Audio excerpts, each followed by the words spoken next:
Today, we're diving into how to fix Snapchat camera problem with the latest updates. Let's tackle this together. Step 1.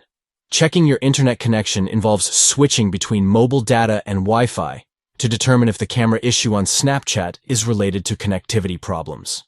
Step 2.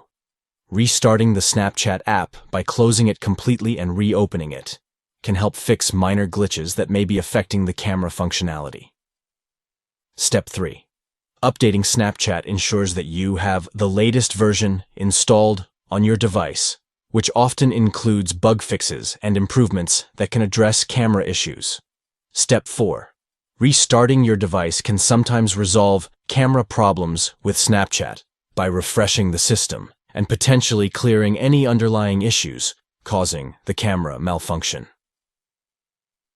By following these simple steps, you can troubleshoot and fix camera problems on Snapchat in no time. Let's get started.